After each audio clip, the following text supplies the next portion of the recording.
This conference will now be recorded.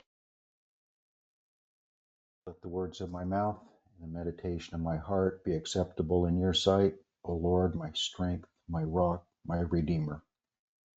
Greetings, everyone.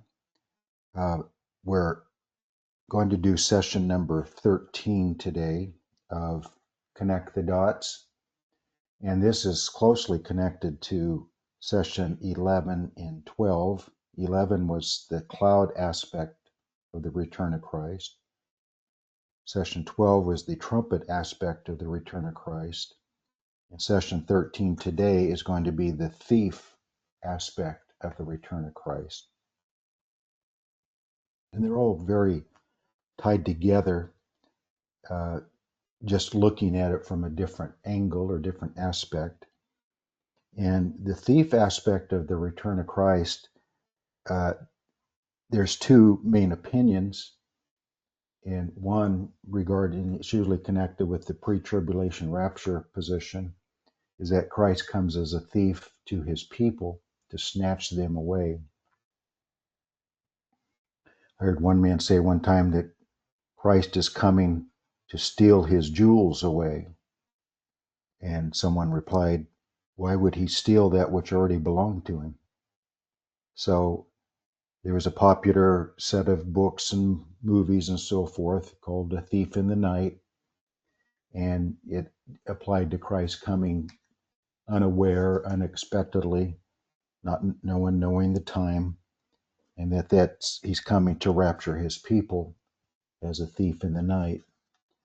But I think what we'll see as we look through these verses is that the thief aspect of Christ is not positive in the sense to take away his people, but it's negative in the sense of to do harm to his enemies, of punishment, of vengeance at a time when they're not aware.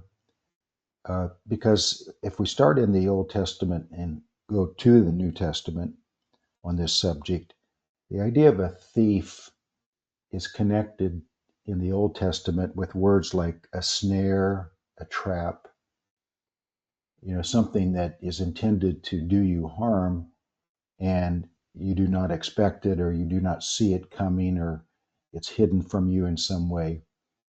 And it's used in a negative sense throughout the Old Testament, just this general idea of a snare or a trap.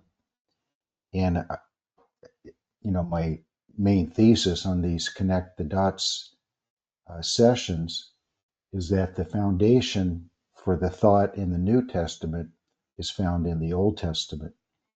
And so we're going to look at some verses that talks about Christ coming as a thief. It doesn't use that particular word, but he comes as a snare, comes as a stumbling block. He comes on people not ready for him. And certainly that applies to his people Israel at his first coming. They were not ready. And he came as a thief to bring judgment, bring harm to them because they were not ready. So the first one we'll look at, there's plenty of other verses we won't take the time to read because they're not talking in a context of his return or either coming, but just the general idea of a snare or a trap being something harmful and not helpful. Isaiah chapter 8 is a great prophecy about Christ. 8:14, he will be as a sanctuary, but a stone of stumbling and a rock of offense to both the houses of Israel, as a trap and a snare to the inhabitants of Jerusalem. And many among them shall stumble. They shall fall and be broken, be snared and taken.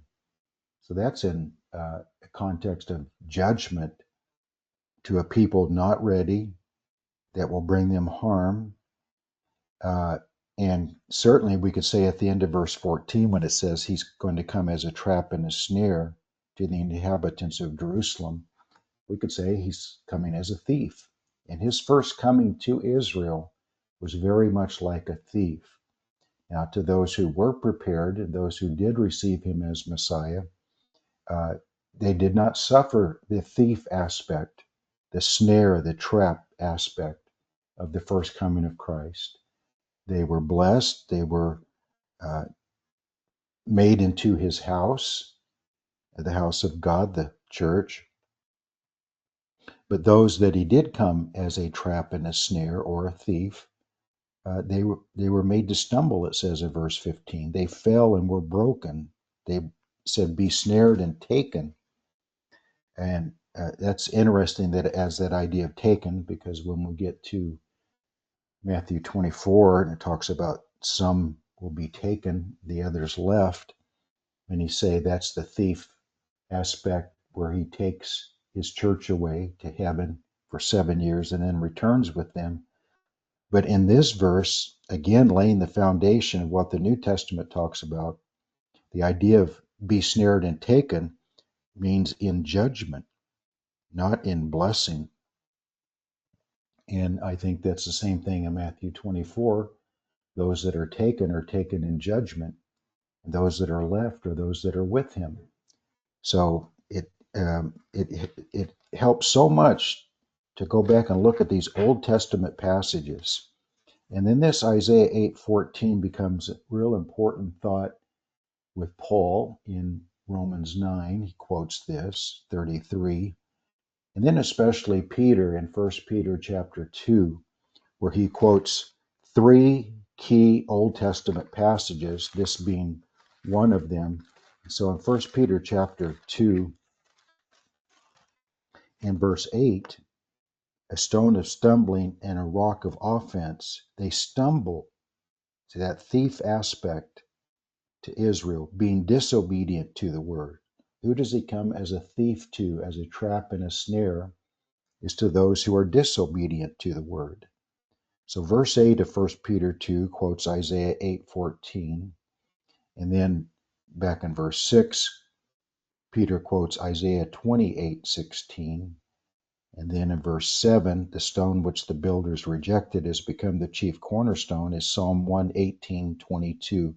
So he grabs three key Old Testament passages, quotes them one after the other, and all three of these put together shows both those who were ready and those who were not ready. Those who were ready, he becomes a chief cornerstone. Those who believe on him in verse 6. But in verse 7, he comes as a thief to those that the builders rejected, but he has become the chief cornerstone, again back in verse 6, to those who believe on him. And then he sums it up in verse 8, the idea of a trap and a snare, stone of stumbling and a rock of offense is to those who are disobedient to the word. So use these Old Testament passages to develop your thought process before you go into the New Testament. Then in Isaiah 24, verse 17 and 18, fear and the pit and the snare are upon you, O inhabitant of the earth, and it shall be, he who flees from the noise of the fear shall fall into the pit. He who comes up from the midst of the pit shall be caught in the snare. For the windows from on high are open, and the foundations of the earth are shaken. Again, this idea of snare coming to those who are unaware, unprepared. And then in 28:13 of Isaiah, but the word of the Lord was to them precept upon precept, precept upon precept, line upon line upon line, here a little, there a little, that they may go and fall backward. Who falls backward? Those who are broken. Who is broken? Those who are snared and caught. Caught in what? Caught in the trap. So even though these verses don't use the word thief, they do use words similar to what a thief does. He traps you, he ensnares you, he comes when you're not ready, he does you harm. You know, Jesus said in John 10, the thief comes to kill, steal, and destroy. Uh, and that is certainly one main aspect of the return of Christ, is to kill and destroy. So now we move into the New Testament. Luke chapter, well, let's go to Matthew 24, since that's the first one in order. Matthew 24, and I made reference to this earlier. Matthew 24 and verse 43. But know this, if the master of the house had known what hour the thief would come, he would have watched and not allowed his house to be broken into. Therefore, be also ready. So again, this use of thief is in a negative sense. And to those who are ready and prepared in modern day language, those who have bright lights and alarm systems and fences and locks and these kind of things, are prepared for if a thief comes to do them harm.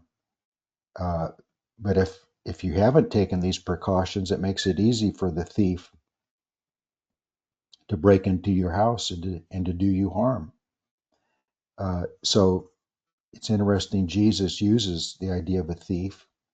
And like we read earlier in Isaiah, this idea of taken all the way through in verse 40, 41, 42, so forth, taken in judgment, those who are left, comparing it back to Noah in verse 37 and 38 and 39, who did the flood take away? It took the wicked away.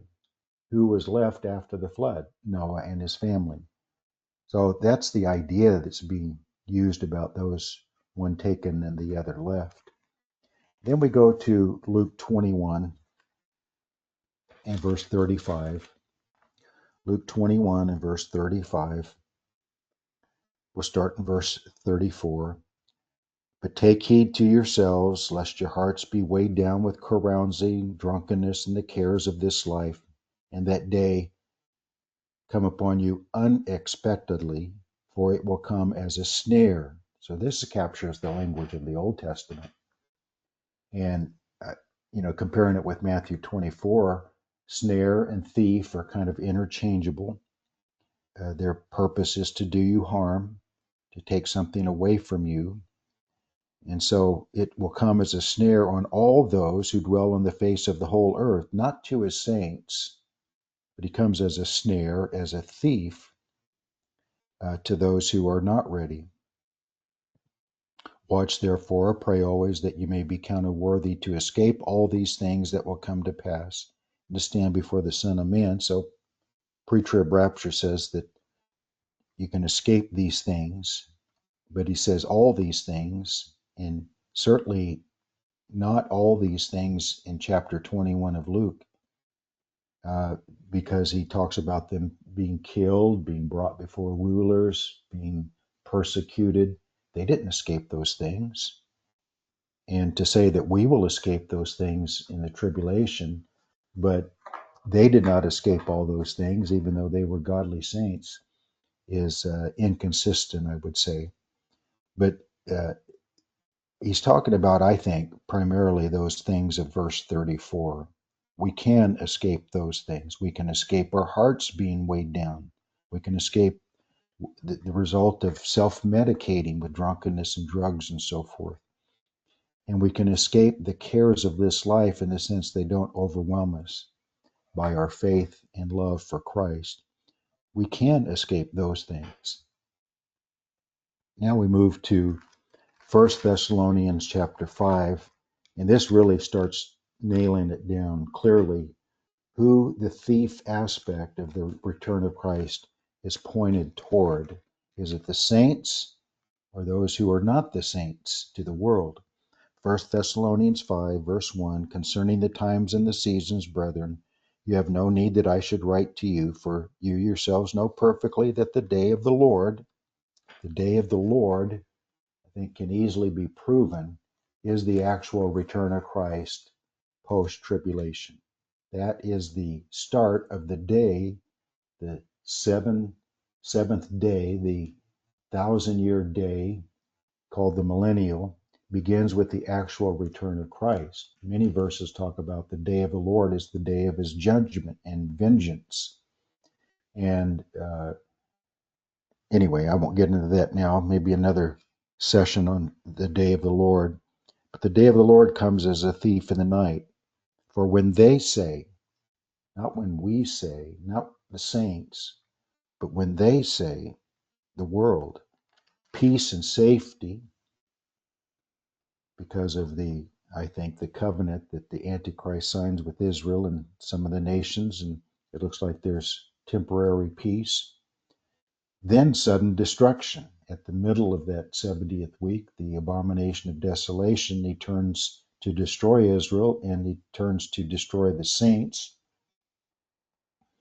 Sudden destruction comes upon them, not us, them. That's the thief aspect. It brings destruction upon them. As labor pains upon a pregnant woman, and they shall not escape. But you, brethren, now he turns to us, are not in darkness, so that this day should overtake you as a thief. I don't know how much clearer it can be stated that the day of the Lord is not to overtake the saints as a thief. It overtakes the wicked as a thief. And he goes on to describe that even further. You can read that on your own. Then in 2 Peter 3:10, and this ties it in with the day of the Lord.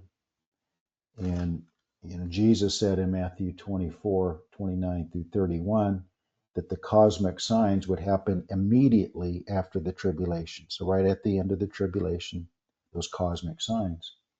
But Peter in Acts chapter 2, quoting Joel 2, says that those same cosmic signs happened before the day of the Lord. So that short period of time before the Lord actually comes back to destroy his enemies, that day of the Lord is tied with the cosmic signs, and it says they come before the day of the Lord. So you put those two ideas together, it helps you zero in on what the day of the Lord is, the actual return of Christ to rescue his people and destroy his enemies. 2 Peter 3:10, but the day of the Lord will come as a thief in the night. The day of the Lord is not the pre-tribulation rapture. The day of the Lord is the rapture and resurrection of the saints combined with the destruction of his enemies, as 2 Thessalonians chapter 1 goes into great detail, putting those two major events together at the same time. The day of the Lord will come as a thief in the night. And he goes on to describe the events of that time. But if the day of the Lord is the post-tribulation glorious appearing of Christ to rescue his people and destroy his enemies and set up his kingdom, all at the same close period of time, then that's the thief aspect of his return. And then in Revelation chapter 3, again, this one kind of nails it down real clear. He's talking to the seven churches of Asia, and he's talking to the Sardis church. And he says, remember, verse 3 of Revelation 3, therefore, how you have received and heard, hold fast and repent. Therefore, if you will not watch, I will come upon you as a thief. You'll not know what hour I will come upon you.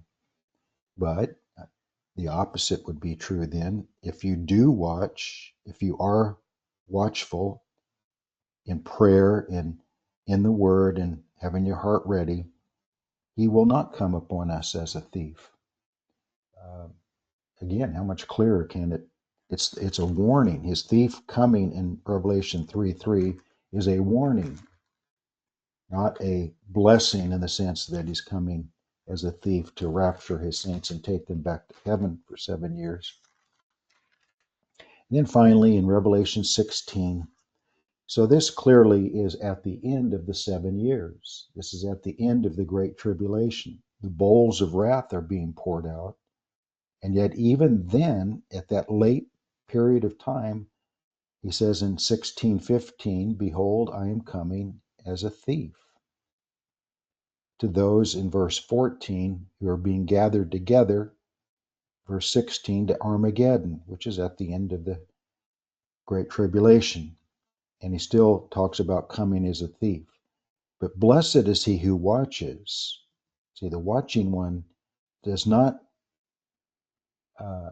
have to worry about the thief aspect, because the thief aspect is to those who are not ready. Blessed is he who watches, keeps his garments, lest he walk naked and they see his shame. So I hope just this little string of verses of snare and trap and thief clarifies a little bit for you that to those who are ready, he's coming as a savior, as a Lord, as a king, as a bridegroom, as a deliverer. But to those who are not ready, he's coming as a thief, and harm will be done to them. So may God bless you in this session.